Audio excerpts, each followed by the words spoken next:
That's Robinson does it again. Brooks Robinson making another phenomenal play at third. Hello again, everyone, and welcome inside a melancholy edition of the Adam Jones podcast. He's Adam Jones. I'm Jerry Coleman, the former five-time MLB All-Star with us. Also with us today in episode number 48, AJ. Shout out Torrey Hunter, right? Shout out to my man Torrey Hunter, the Torrey Hunter episode. We're going to be catching up with Orioles phenom pitcher Grayson Rodriguez and talk about his turnaround season headed towards the postseason. Speaking of the Orioles playoff march, the Banner's beat writer, outstanding the job he does covering the Orioles.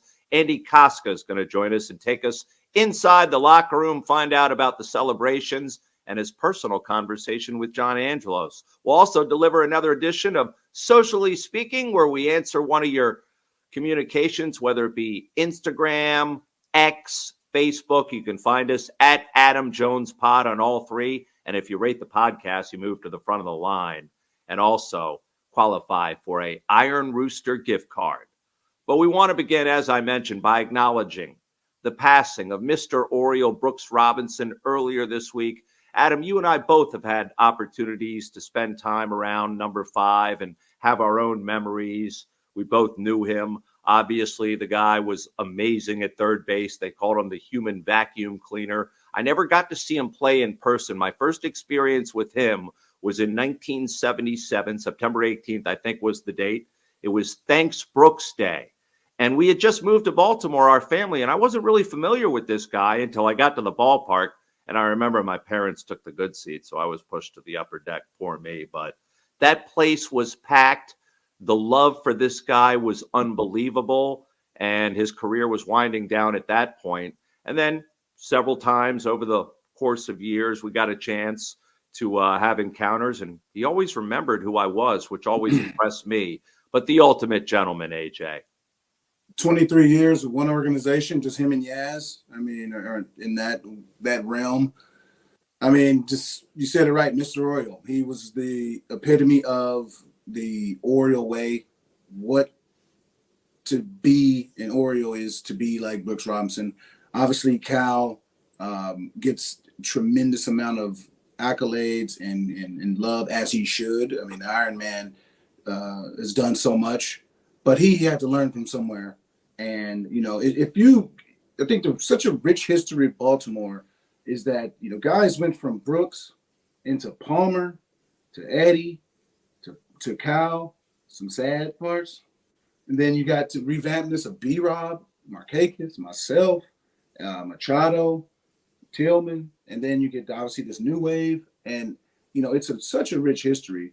But at the end of it, I mean, I should say at the beginning of it, it starts with Brooks. The whole lineage of all this when it comes to wearing black and orange, it doesn't start with Cal. It doesn't start with Eddie. It doesn't start with Mr. Palmer. It starts with Brooks Robinson. And, you know, I was fortunate enough in 2015 to win the Brooks Robinson Award. Just means that, you know, you give a damn about the next man next to you, family, people, and care about people. And that's what he was. And, you know, you've been in Baltimore a lot longer to see his impact. And, you know, he was the community ambassador for the Orioles for, I mean, my whole life. I mean, to be honest with you. And, you know, what he's just meant to the Orioles organization, to the fans, even to the young fans who gets to see him around the ballpark and gets to see the highlights. Again, it starts with him. And, you know, seeing that massive hop after the World Series, clinch and throw. They say a white man can't jump. Woo!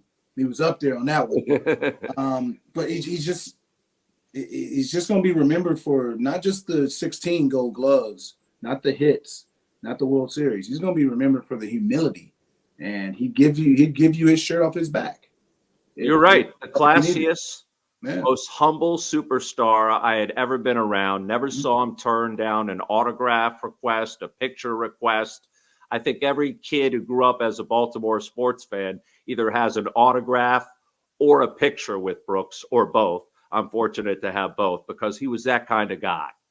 Definitely saturated the market in that regards. But it just showed that, you know, You wanted his attention, you wanted his autograph, he had the time for you. The little kid here, he was an aspiration, especially in those days. It was a lot different, when you're leaving the Memorial Stadium. I'm sure it wasn't corridored off and go underneath the tunnel and you walk right into just like with everybody else. You know what I mean? The old school stadiums. But it just showed how cordial he was and how loving he was, how welcoming he was to everybody. And if you wanted to ask him a question, I sat him down many times and just like, hey, you watch games. What am I doing? And hey, come on, Jones, get this going. And I'm like, okay. And you have to take the time and appreciate those guys when they're around. You have to acknowledge them. You have to sit them down and get some wisdom. The Dodgers, they had Don Newcomb for just the last 50 years. And, guys with a good friend of mine, Matt Kemp, would always be like, man, I just go to talk to Don all the time. He's in the stands. I go talk to him. I don't got to hit BP. I'm going to go in and talk to my man, get his opinion, get his mindset on what's going on. So you got to cherish those legends. And, now Mr. Palmer's is not the most spring chicken. So you got to embrace these guys. You got to appreciate them while they're here, because when they're gone, they're gone. And obviously the memory is going to be great, but getting to talk to these guys, getting to be around these guys, that's the absolute treasure. And Baltimore sports and baseball sports and just the sporting world just lost a very, very good man. He's known in all the sports because I just think the blueprint of how to do things for the next man is based on Brooks Robinson's approach. And you described it perfectly, having the opportunity and taking advantage of being able to pick his brain, which I'm sure you did on many occasions.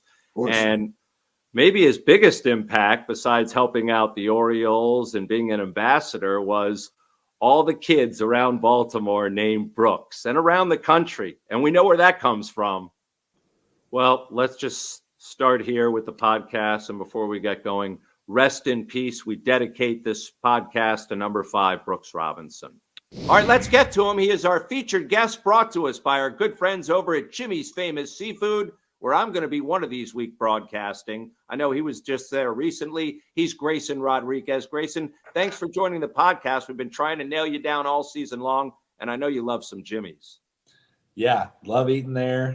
Known John ever since I was drafted in 2018. So, that place is like family to me. All right, let's get into it. And how would you describe the season thus far? I mean, it began with all the high hopes in spring training. You're part of the major league roster. You had a sending down situation midseason. You've bounced back from that nicely, and now you're on track to pitch in the playoffs. So you talk about a roller coaster, man. Yeah, roller coaster indeed. Didn't really have the stuff that I was looking for out of spring training. Obviously didn't break with the club. Got called up there, I guess, a few days after the season started. But, the first go round, I guess didn't really have my changeup or my slider, lacking command, stuff like that. And, as Jonesy knows, it doesn't matter, how hard a fastball is. If it's down the middle, it's easy to hit. So, that was kind of the problem that I ran into. And, being sent back down to Norfolk was probably the best thing for me. And, that allowed me to try to finish the season strong as we're doing right now. By getting sent down, which happens to everybody, what did you go down there and figure out? The confidence factor? Who did you speak with? Everybody has guys in their corner, not necessarily players, could be uncles, friends back home that you can reach out to, coaches. Who's in your corner that you reach out to in situations like getting sent down? Because I've been around a lot of guys, and I've had my hand on a guy's shoulder. Hey, I need you here in September. And, a lot of guys have come through, not went down, put the head down. They put their heads right back up and got back to dominating. So who was the guy that told you, hey, keep your damn head up? Anybody trying to listen to that? Yeah. That was a mix of my coaches, my family. It was a little effort from everybody. I know I talked to Skip Johnson a little bit, the head coach at Oklahoma. He's worked with some really good professional pitchers. Just kind of going back down, having the confidence to throw fastballs again, fastballs in the zone. Just kind of really getting in a good headspace. I think I kind of got away from attacking hitters like I usually do when I was coming up through the minor leagues. Was falling behind in a lot of counts. Just kind of having those people, behind me to just make sure that I could get back in there. A lot of people ask about Adley and McCann, obviously because those are the battery mates. I want to talk about and give flowers to the man who just got his 10 years, Gibby. How important has he been to you? Obviously a tall pitcher. Obviously, I've faced Gibson a lot. He's obviously been on to get on top of the ball. He runs his four seam up. How has he been for you? A guy who's navigated his way, great career, and just a guy who obviously you can lean on, and definitely in tough times. Yeah, lean on is the big one there. Gibby obviously, has been tremendous for this young pitching staff. Really giving us like a veteran that we can lean on. Obviously, McCann's there, behind the dish, catching bullpens, us during the game, stuff like that, from the catching perspective.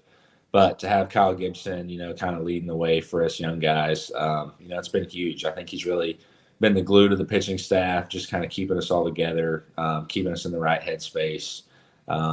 Just kind of being able to get that veteran insight from a guy that's, been around the league for a while.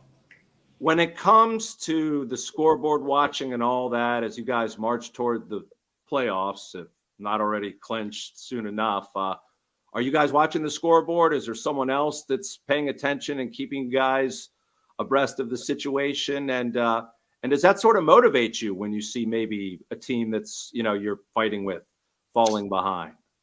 Yeah, there's definitely, some guys peeking at the out-of-town scoreboard in the ballpark. So, obviously trying to see what the score of the Rays game is. I think the trainers do a pretty good job of letting us know, what the score is. Those are probably the most competitive guys in the clubhouse, which is pretty funny to say.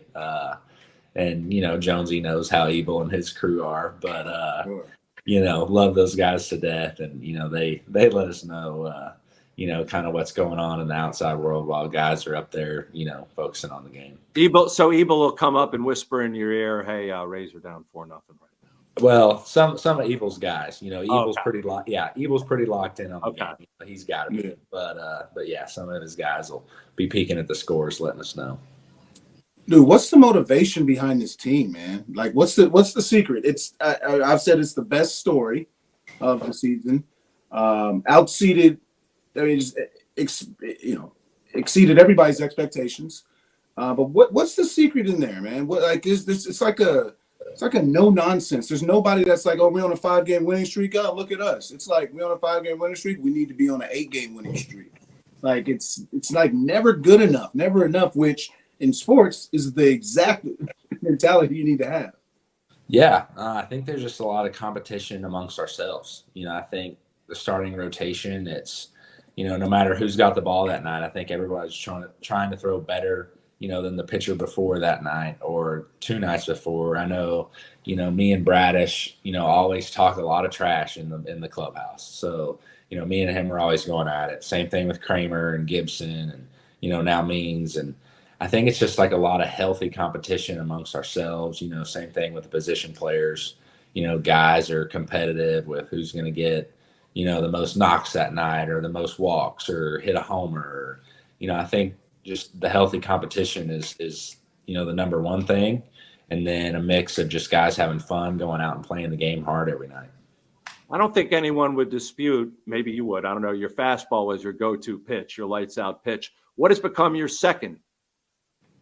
I'd say since being in pro ball, learning how to throw a changeup was a big thing. I would say sometimes it differs depending on the start. Kind of you see what you're working with in the bullpen before the game. I think, you might have a curveball that night or a slider, or your slider might not be, sweeping as much as it should be.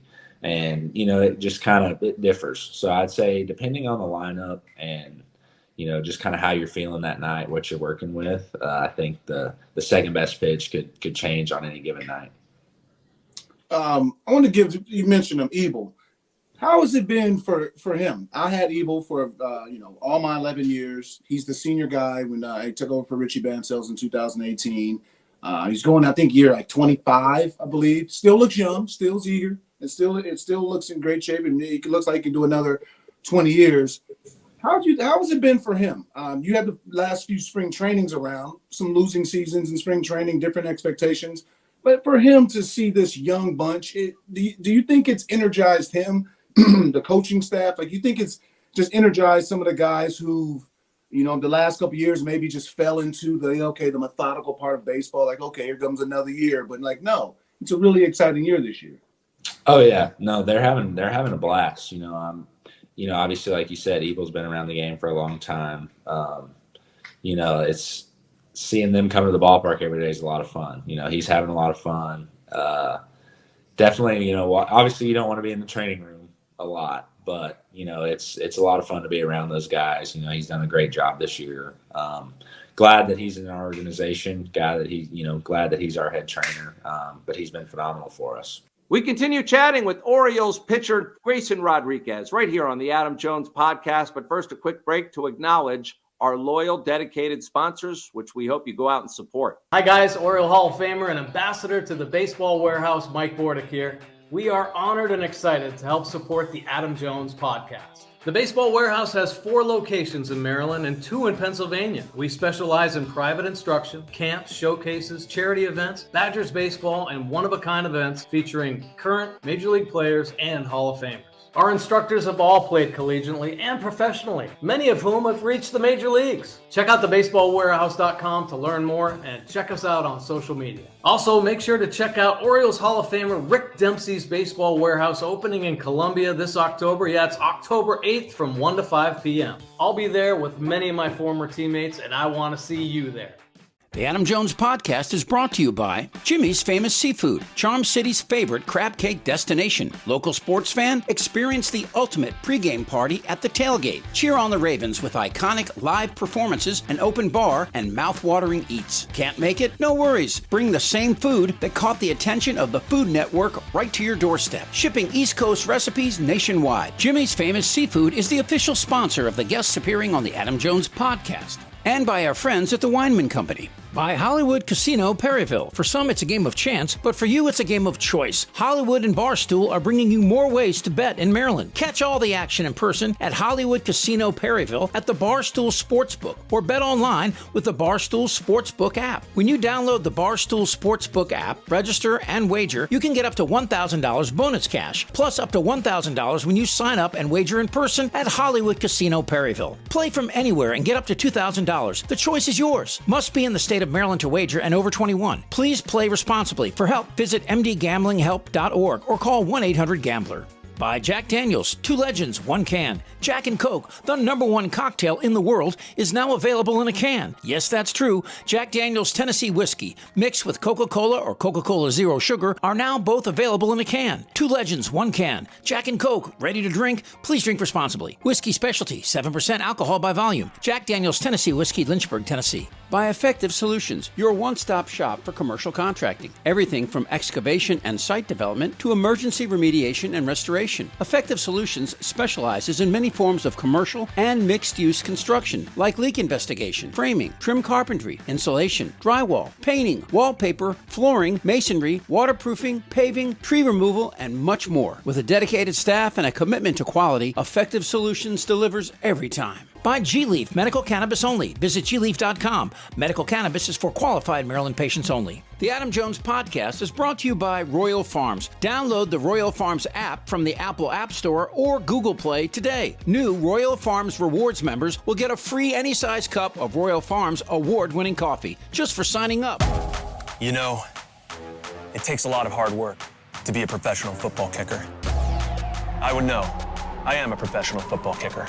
So when I need the energy to get through a tough practice, I get a cup of coffee from Royal Farms. Try those beans. Royal Farms' new coffee machines grind fresh beans and brew them for a perfect cup every time. It's the freshest coffee in the world, and just the kick I need. Real fresh, real fast. Royal Farms. And a reminder, if you guys are enjoying this podcast, make sure to check out the Baltimore Banner at thebaltimorebanner.com/AJ to get started. All right, let's get back into it. Our continuing conversation with Orioles phenom pitcher Grayson Rodriguez right here on the Adam Jones podcast. This is your first full year in a major league clubhouse. What has the experience been like? Because this team, has suffered some ups mostly and some downs, but is it the same feeling inside the locker room after a loss sometimes as it is after a win? Do you guys sort of just brush it off, flush it, and move ahead to the next game?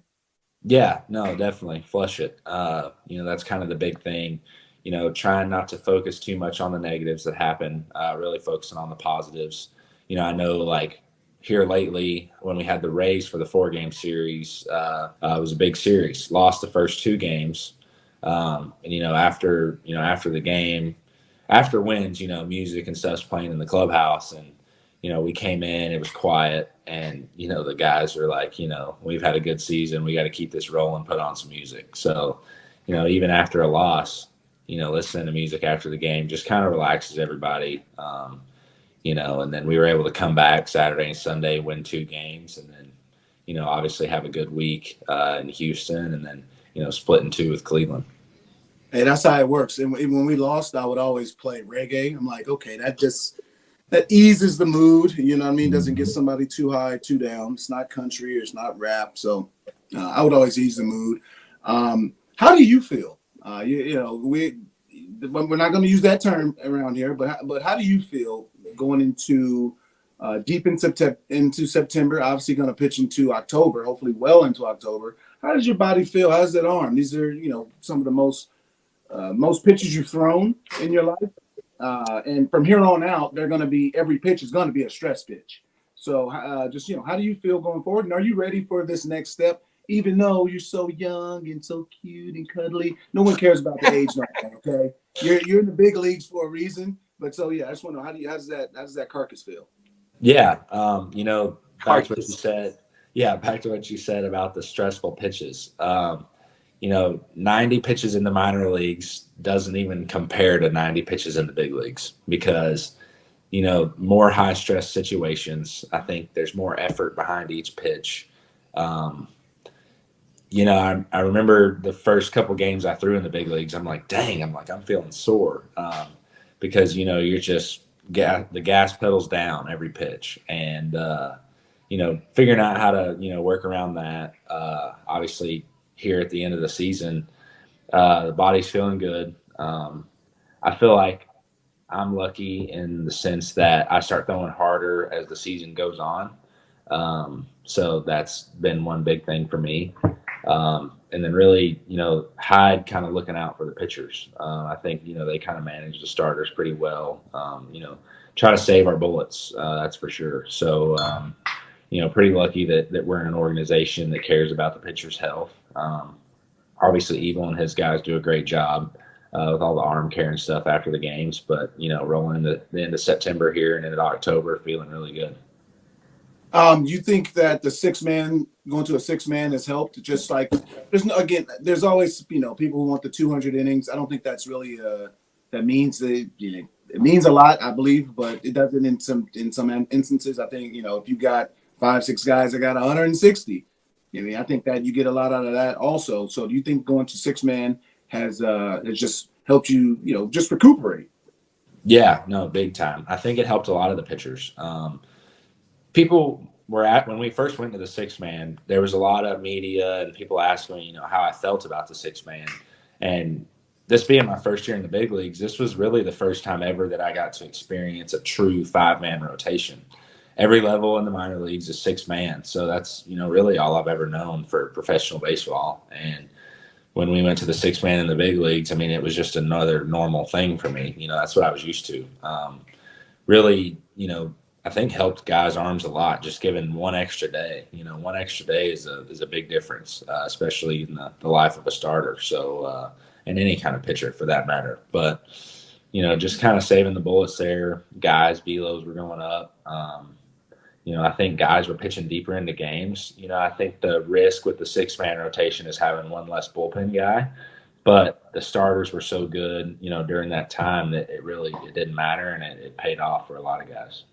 Grayson, how many, I'm asking you to rack your brain here, but how many of the guys right now on the current roster did you play with in the minors that you can recall? Obviously, Adley's one of them. And first of all, I got to ask you, it's kind of a 2-part question. Was Adley hugging you like he does now at the minor league level when he was where he is now at the major league level, hugging every pitcher after every game? Yeah. So obviously Adley's the big one. He's done the hugging thing, with the pitcher since he was in college, I believe. The first time it happened, were you like, what's going on here, dude? I mean, a handshake is sufficient. Yeah. Well, I mean, I knew, the first time I ever threw to him was in 2019 in Low A when I was in Delmarva, and he did it a little bit different, but, I mean, honestly, it's whatever. You're just glad you have a catcher that cares, so Yes. That's the big thing. But played with Adley, Gunner, obviously, Heston Kjerstad, DL, who's one of my close friends, DL Hall, Jordan Westberg, let's see, Joey Ortiz, Kyle Stowers, a lot of these guys that have been up in the big leagues this year. Really kind of come up through the minor leagues with them, from anywhere from Low A, High A, Double A, and Triple A. I know that the game is obviously switching and changing, especially with the rules for them old guys. They don't necessarily like them. Obviously the shift has gone away, which I think has helped a lot of guys putting the ball in play. The bases being bigger has helped a lot of teams, especially the Orioles being so athletic and just with the speed. Has it been really, any adjustment for you or for anybody, all the guys you just named when you guys were coming up? These were the rules that were in the minors. So it wasn't like when you get to the big leagues, it was like this major adjustment to the bright lights. That's the only thing that really is. It wasn't necessarily the speed of the game because you guys were used to this constant speed that, you've seen the first month. A lot of guys were frustrated, mainly the vets. But, how's the rule changes been sort of an adjustment to the big leagues, but definitely taking away the shift. How's that helped out for you pitching? Because, there's some times where there's weak contact and that's a knock. Now it's not. Yeah. So I'll start with the bigger bases. So we played with those last year in AAA. The pitch clock is a big thing, big controversy among the older guys. We've been doing that since AA. So this is my third year with the pitch clock. I'm a big fan of it. I think as a pitcher that I like to work fast. So, my pet peeve was when a hitter would take way too long to get in the box. I felt like it kind of threw my rhythm off. And so the pitch clock pretty much eliminates that. Guys are, having to get in the box a little bit quicker, really helps me out, in terms of a rhythm standpoint. And then, what was the last thing, the main thing that you said? I believe it was about the shift. Okay. For hitting and for defense. Obviously, you want your guys to score as many runs as possible for you. Yeah. The shift. I kind of like the rules that are here now. It was always as a pitcher it was the worst when you would have a lefty pull hitter up, right? And you've got second base and shallow right field, shortstop playing, over kind of where the second baseman plays, or in third base playing shortstop. And then, they kind of cap one or flare one just right down the third base line and nobody's standing there. That was the worst. But, just kind of having guys more in their normal position. If they're going to get a hit, they got to earn it. So, I like it. I haven't had a problem with it. I think the shifts definitely helped us out a lot this year. Manzolino, our infield guy, just kind of seems to know where the ground balls are going to go. So, we've joked a lot with him as pitchers about always having our guys in the right spot. I got to ask you about this whole gas can thing, which is sort of going away. But when you were in the minor leagues, it was a huge deal. I remember you on social media encouraging people to bring a gas can to the ballpark. Then you get to the major leagues and we find out it's a safety hazard, I guess, a fire hazard, if you will. I don't know. What was it like in the minors? And do you keep one around at home just to motivate you? No, I don't have any gas cans. That was flammable. Be careful with those. Yeah, that was something that started on Twitter, I think by Eric Arditi, the Barstool guy. Oh, yeah. Who I was with at Jimmy's last night. Yep. There you go. But he'll be happy his name got mentioned in a podcast that people listen to. Yeah. The Twitter buzz and all that stuff. The gas 'em up thing started. I didn't have anything to do with it. So my first start in Double-A, obviously the fans brought a bunch of gas cans and stuff into the ballpark, and that was pretty fun to see. But yeah, I mean, I think it's definitely more of a fan thing, and if they love it, then that's fine with me. So I want to go back and take you to February, just right after Valentine's Day. You came with this nice, clean shaven, looking like first day of school. Spring training, yeah. Just look at you like, Mom, you sending me off to school. Thank you for everything. I'm excited to be in big league camp. Everybody, I want to show everybody I throw hard. Now you got this adult look like, look at, I really do throw hard. You added some bass to your voice. What's up with that, man? You next spring training? Now, I mean, when I first got there, you couldn't have no facial hair. You could have a nasty stash. Now the rules have been relaxed. Everybody's got those full-on beards. I know CD was very happy when they started allowing that. So next year at spring training, you're gonna come with a thick Fu Manchu, like what are you gonna do? Because you can't show back up like that. Or if you struggle, do you show up like that? Like what going back to the clean face? yeah, so this is something that I always laugh about and joke about with people. My mom hates the facial hair. So for picture day, and I think, that was probably the day we had pictures because I promised her that I would shave for picture day. And I think I'd done it years past maybe, and it seemed like good luck. So I was going to do it again this year. And then, yeah, I mean, as soon as that was over, started trying to grow out the beard a little bit. But yeah, no, that was something that I was laughing about for her, that I'd shave for pictures. So, basically mom sending me off to school, exactly what you said. Is it going to grow? I mean, if it's going to be like the NHL with those playoff beards they sometimes have, could we see it, dripping down to your midsection at some point if you guys go deep? I don't know if you'll see it that long. I'll have the beard for sure. I don't know if I could grow one that long, but I think we'll definitely let it go once October rolls around. All right, last thing I got for you is, and this has been a pet peeve of mine, not Adam's. No, we're not going to talk about the wave. We've exhausted that to death. But being interviewed in the course of a baseball game when you're not pitching, how do you feel about that? I know it's been a lot in terms of national broadcasts, MASN broadcasts, because the fans, they want to hear what the players have to say. How do you feel about it? Sometimes a little distractive, especially when other guys are throwing, sunflower seeds at you or doing nasty things to you while you're on television. Yeah, so obviously a starting pitcher is not doing much unless it's their day to start. So I think the interviews and stuff with the starters is fine. Gives us other starters. We can throw sunflower seeds at the guy and whatnot, have a lot of fun there. But yeah, I know that during the national broadcasts, they have pulled position players aside, while the game's going on. Like, I think the last time we had one in Camden, I know Gunnar or maybe Cedric hit a homer, made a great play. And then, like, as soon as they came off the field, they had the headset on in the dugout. Like, and they were interviewing them, and we're like, okay, that's pretty quick turnaround there. He's trying to get ready to go hit. That's kind of been the only thing that they've really talked about. But no, in terms of like the pitchers or whatever doing broadcast during the game, that's perfectly fine. I think the fans enjoy it. And I know we enjoy throwing sunflower seeds at whoever's, getting the interview going. That's been a lot of fun. I'm all out of questions, but I just want to tell you, continue to have fun. That's what the baseball is about. It's a great game. Obviously, winning makes that, makes it fun. But continue to have fun. Continue to be a big kid. Use that power fastball and trust your stuff. But at the end of it, compete and just have a great time, man. I respect the way you guys, your team has played this year. I respect the way you have bounced back this year amid getting sent down. And, kudos to you, hat tip, everything to you, brother. And best of luck down the stretch and in these playoffs. Let's go get them. Well, I thank you very much for that. I'm definitely, taking advice from you is pretty golden. So, I appreciate that a lot.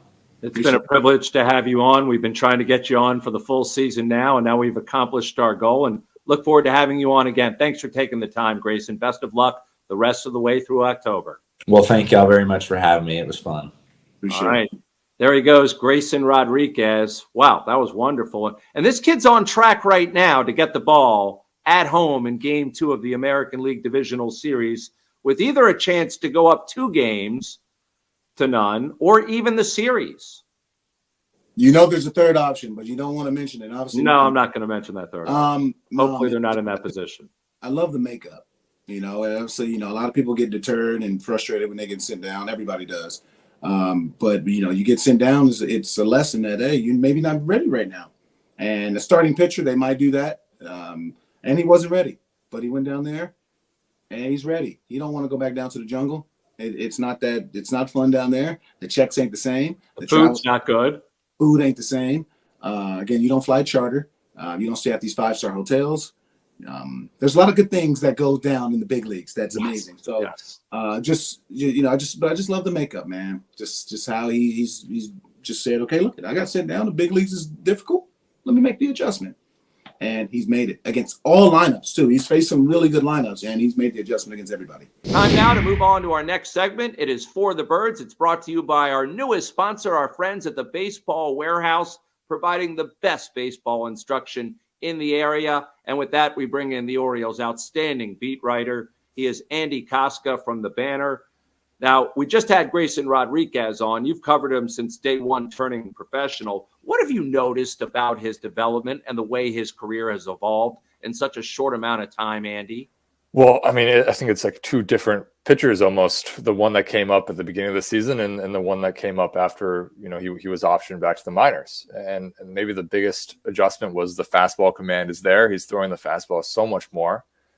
He knows it's a very powerful pitch that not many guys can catch up to. And when you're pumping 98, 99 in the 5th, 6th, 7th inning of a game, I mean, that is incredible for a starting pitcher. Obviously, he's 23, so he has that kind of stamina still, and hopefully has it for a long, long time going forward. But he has been a completely different guy, poise, able to work deep into games, since he's come back from the minors. And it's a huge testament to him for, dealing with a demotion. That's not an easy thing for anybody to go to, especially for a top prospect like him with so much expectations around him. He dealt with that, came back a better version of himself, and it's been great to watch. I'm going to get controversial. Uh-oh.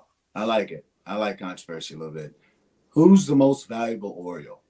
I mean, it's Is he allowed to even tell it? Are you allowed to disclose that? Unless you have a vote. If you have a vote, then I do not want to disclose that. But just give me the candidates if you have a vote. Or who's your top 3? Not necessarily top 5, which there's obviously like 7 guys. Yeah, well, I do have a vote, but this has been a topic that has run through the press box back and forth between everybody during the middle innings, and we're all debating, and it's honestly one of the most difficult choices this year just because of how many guys they have. I mean, starting off, probably Gunnar Henderson is in that top 3.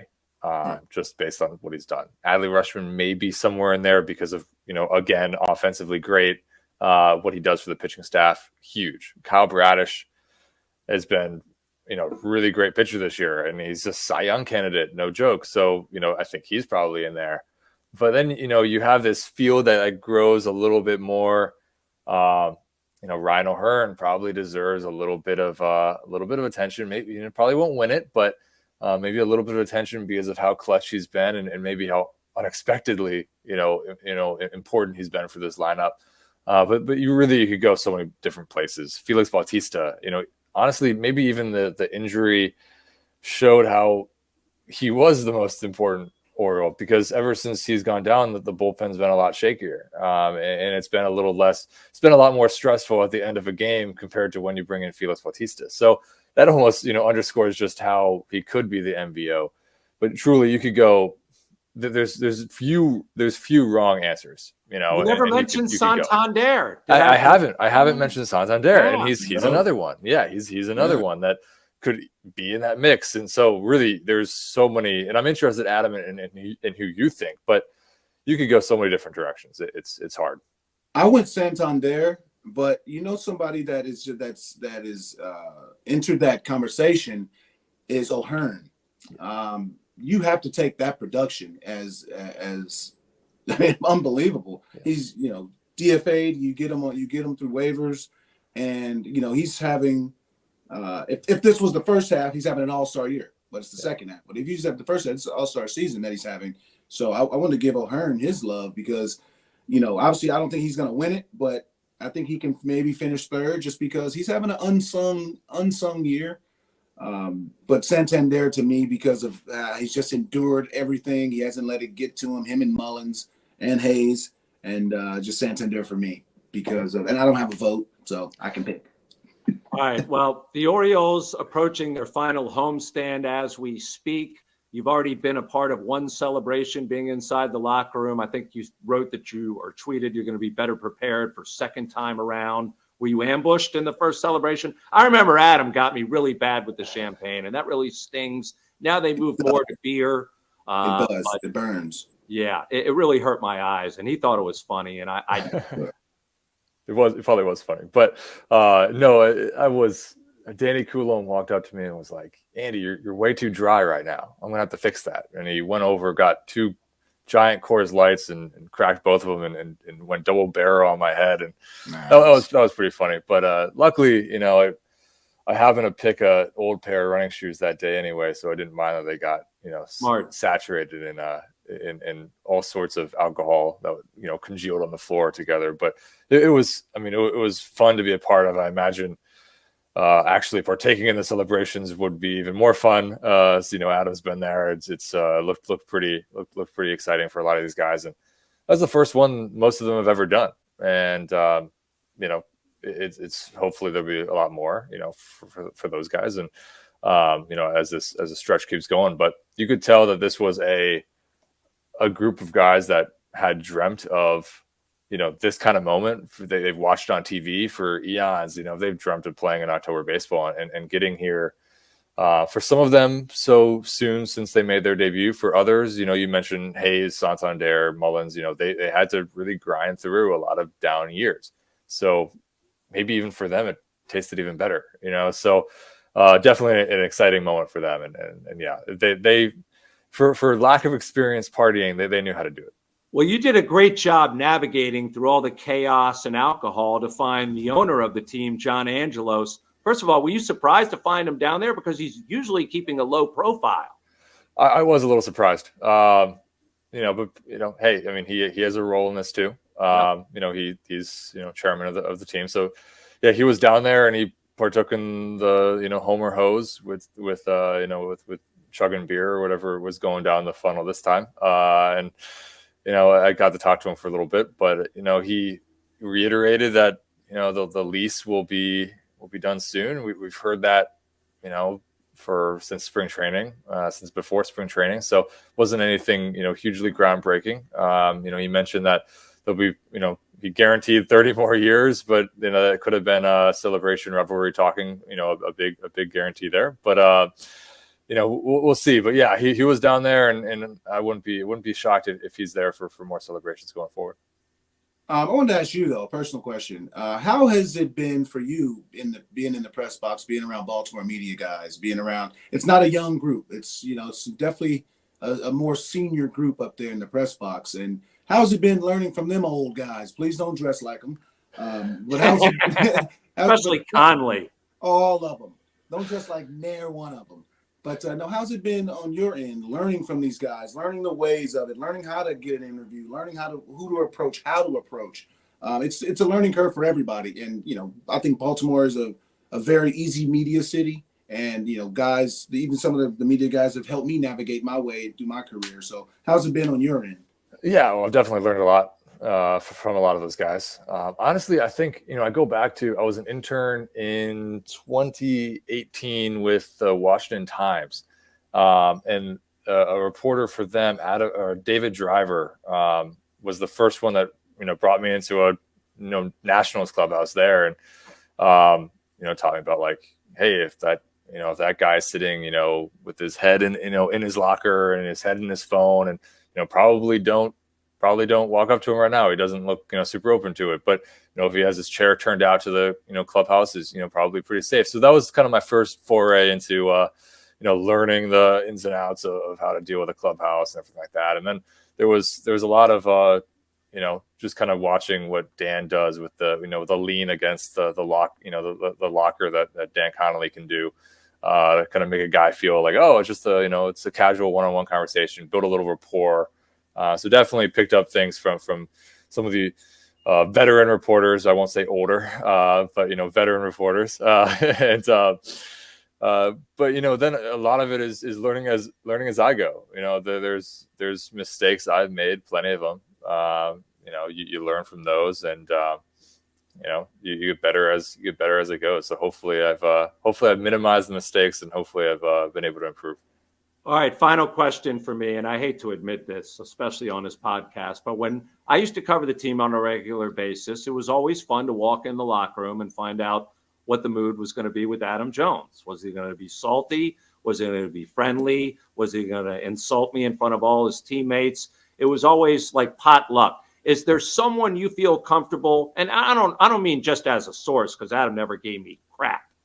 But is there someone you can go into the locker room and feel comfortable with, that you can have a conversation with, a favorite player that you feel like, you can talk to and just talk about life in general, not just necessarily baseball? Yeah, Anthony Santander has been a great, you can ask him almost anything. Basketball, did he watch, what do you think about LeBron or Jordan? He's a Michael Jordan over LeBron. Good man. Good man. Thinking about that. But yeah, you can ask him anything, and he'll give, obviously most of it off the record of kind of his take on what's going on. And yeah, but he's been just a great, very valuable guy to talk to, not just for me, but also the young players, because he really knows how to navigate the league, how to deal with injuries. I mean, he's dealt with, back soreness almost the entire year. His elbow is sore right now. I mean, every single guy in that clubhouse has something going on. But he really knows how to grind through 162 games. He's done it, for 4 or 5 years now. And so I think, yeah, he's a great person for me to walk in and see, like, how's the team feeling, and also for other players to kind of bounce ideas off of and see, what does Santander think about something, and if he thinks it, probably think it too. I want you to put your old man hat on for a second. I know you're a young man, but this weekend celebrating Mr. Palmer, Jim Palmer Cakes, 60 years that he's been in the organization. Don't age him.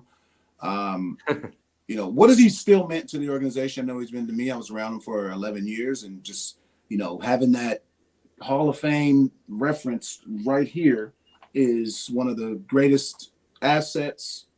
And if you don't use it, stupidest things you can do. But the guy was right here for my majority of my career, and meant the world to me with that and the knowledge. So you've been around them, you being around them. What has he meant in your eyes to what you can see now? Oh yeah, I mean, he's huge. I remember walking in the clubhouse and you see him talking with Kyle Bradish or Grayson Rodriguez, and like, you're just hearing bits and pieces of a conversation, and it is so in depth on, hey, try this, try that, and it's like, if those guys don't sit down and start taking notes as soon as he walks away, I felt everything he says, they're really missing something, because he is such an asset for a starting pitching staff to have this Hall of Famer who, phenomenal career, still so involved with the game, knows how the game is modernized, knows how, hitters look, knows how pitchers need to get hitters out. He's huge, and he's great. And I think Orioles fans, cannot, and they don't take him for granted. I know they don't, but you can't take a guy like that for granted. When he's calling games for you, and he starts, going off on memory lane and giving you an anecdote on something. I mean, you have to soak it up and really enjoy it, because you don't know how many, we don't age him, but at some point, he's not going to be doing broadcasts forever. That is the one thing you do know. And so you need to enjoy him while he's as active as he is in the Orioles organization still. And it's a huge benefit to have a guy like that. And even, I've talked to him, I don't know if he always remembers my name, but I've talked to him many times, and he's always interesting, full of interesting stories. And will tell me, like, do you remember this guy? And I'm like, no, I have no idea who you're talking about. But I learned something from him, and that's the biggest thing. I mean, if you don't, if you just open your ears for a second when you're around him, you're going to learn something about the game, about life, about him playing basketball. Whatever it is, that's some interesting side note that you had no idea that Jim Palmer was involved in. Very true. Yeah, he's not just a walking encyclopedia. He's a walking and talking encyclopedia. Had to include that. Andy, can't thank you enough for taking the time. It's been our pleasure, as it was with Grayson earlier, and we look forward, like with Grayson, to having you back on probably sooner than Grayson. Anytime. Thank you, guys. Thank you. Well, after two great conversations, AJ, let's put a bow and tie on today's podcast with another edition of Socially Speaking. This is where we answer a social media post or a podcast rating. Podcast rating will get you qualified for a Iron Rooster gift card. A review, well, that gets read on the air. And this week, we received this via the X, formerly known as Twitter. This is from Gina Jeppy at Baltimore Bachelorette, which I love. Love that title. Yeah. Shout out to Steve Jeppy. He's trying to reach you, Steve. We've been trying, Steve. Yeah, we have. So, Gina, let him know. Gina asked, though, AJ, what would be your ultimate Orioles dream lineup? You can pick from Oriole players, past or present. You're probably going to upset someone. Oof. Of course, you're going to upset someone because you're leaving out somebody when you're picking somebody, and for me, it's crazy because I wrote my list and then now I'm adjusting it. But first, it's going to be my man Eddie. DH, I'm going with Boog. Solid. Second base, I had B-Rob, but I gotta move. It's because Cal's my shortstop. Brooks is my third baseman, and Manny has to be in there. So is Manny my second baseman? Did Manny ever play second base? I think in the minors he has once or twice. Left field, I got to go my man Brady. Center. We're looking at it. Frank and Markakis in right. That's the biggest one that's gonna get me because that's just the hardest one because Frank was there for 3 years, a spectacular 3 years. Sure was. Markakis was there for 9 great years. So I have to have both of them. Behind the dish, I have to have Wieters. He's got 2 golds right now in his career. Obviously, pushing up his tail is going to be Adley soon. Hoyles is a close second as of right now, and Jim Palmer, of course, on the bump for me. I need the old savvy righty over the top 4-seamer. That's who I need. And I know I'm leaving off some people. Maybe could have been Bordy, could have been that, but for me, B-Rob was a guy, but I can't leave off Manny for his defense, offense. I can't leave off Brooks. I don't know how I would bat this lineup because there's no leadoff hitter. But you would lead off. You didn't mind leading off. I'd lead off. Screw it. Brady Anderson would be the natural. Brady, there we go. Brady lead off. And then, it looks like I'm probably going to be hitting like 7th or something like that with these guys. So, it's going to be a fun lineup and a fun team. All right. I like the answer there. Yeah. It's all subjective as we know. Very. That's Adam's version.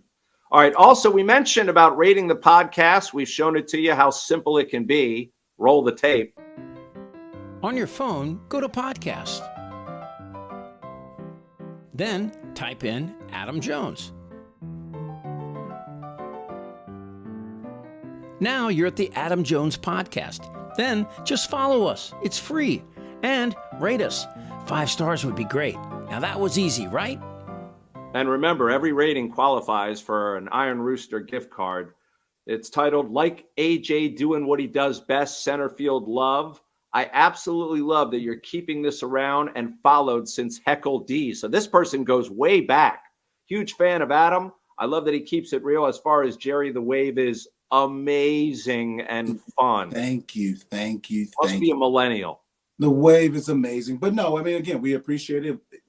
We try to give people insights, some cool stories, some bring in some cool guests. We have really cool guests lined up for the future. So, it's fun. And especially when the Orioles are playing good baseball, I think when sports that you're promoting, when they're playing well, it makes everything a lot easier. So kudos to the Orioles because we have a lot to talk about and not, some other years it might be starting to talk about a different sport or the off season, what moves need to be made. No, we're talking about postseason and fighting for something crazy in October. So we didn't even have time to get into all the Ravens' miscues last week against Indianapolis because the Orioles are thriving right now, and that's going to be our focus moving forward. Man. All right. Do you want to thank our loyal, dedicated sponsors? Here they are. Go out and support them. Hi, guys. Oriole Hall of Famer and ambassador to the Baseball Warehouse, Mike Bordick here. We are honored and excited to help support the Adam Jones podcast. The Baseball Warehouse has 4 locations in Maryland and 2 in Pennsylvania. We specialize in private instruction, camps, showcases, charity events, Badgers baseball, and one-of-a-kind events featuring current Major League players and Hall of Famers.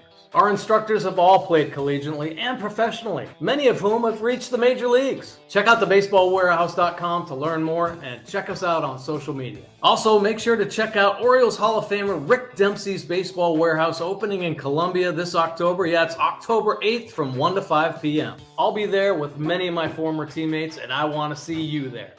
The Adam Jones podcast is brought to you by Jimmy's Famous Seafood, Charm City's favorite crab cake destination. Local sports fan, experience the ultimate pregame party at the tailgate. Cheer on the Ravens with iconic live performances, an open bar, and mouth-watering eats. Can't make it? No worries. Bring the same food that caught the attention of the Food Network right to your doorstep. Shipping East Coast recipes nationwide. Jimmy's Famous Seafood is the official sponsor of the guests appearing on the Adam Jones podcast. And by our friends at the Weinman Company. By Hollywood Casino Perryville. For some, it's a game of chance, but for you, it's a game of choice. Hollywood and Barstool are bringing you more ways to bet in Maryland. Catch all the action in person at Hollywood Casino Perryville at the Barstool Sportsbook, or bet online with the Barstool Sportsbook app. When you download the Barstool Sportsbook app, register, and wager, you can get up to $1,000 bonus cash, plus up to $1,000 when you sign up and wager in person at Hollywood Casino Perryville. Play from anywhere and get up to $2,000. The choice is yours. Must be in the state of Maryland to wager and over 21. Please play responsibly. For help, visit mdgamblinghelp.org or call 1-800-GAMBLER. By Jack Daniels, 2 legends, 1 can. Jack and Coke, the #1 cocktail in the world, is now available in a can. Yes, that's true. Jack Daniels Tennessee Whiskey, mixed with Coca-Cola or Coca-Cola Zero Sugar, are now both available in a can. 2 legends, 1 can. Jack and Coke, ready to drink? Please drink responsibly. Whiskey Specialty, 7% alcohol by volume. Jack Daniels Tennessee Whiskey, Lynchburg, Tennessee. By Effective Solutions, your one-stop shop for commercial contracting. Everything from excavation and site development to emergency remediation and restoration. Effective Solutions specializes in many forms of commercial and mixed-use construction, like leak investigation, framing, trim carpentry, insulation, drywall, painting, wallpaper, flooring, masonry, waterproofing, paving, tree removal, and much more. With a dedicated staff and a commitment to quality, Effective Solutions delivers every time. By G-Leaf Medical Cannabis Only. Visit gleaf.com. Medical cannabis is for qualified Maryland patients only. The Adam Jones podcast is brought to you by Royal Farms. Download the Royal Farms app from the Apple App Store or Google Play today. New Royal Farms Rewards members will get a free any-size cup of Royal Farms award-winning coffee just for signing up. You know, it takes a lot of hard work to be a professional football kicker. I would know. I am a professional football kicker. So when I need the energy to get through a tough practice, I get a cup of coffee from Royal Farms. Try those beans. Royal Farms' new coffee machines grind fresh beans and brew them for a perfect cup every time. It's the freshest coffee in the world and just the kick I need. Real fresh, real fast. Royal Farms. And a reminder, if you guys are enjoying this podcast, make sure to check out the Baltimore Banner at thebaltimorebanner.com/AJ to get started. Also, thanks to senior executive producer Chip Franklin for putting this episode together. Chip's a big baseball trivia guy. If you need someone for your next bingo event, Chip's the man to call. Until then, go out and subscribe to the Banner. As always, be kind, be real, and make sure to be back next week for another episode of what we call the Adam Jones Podcast.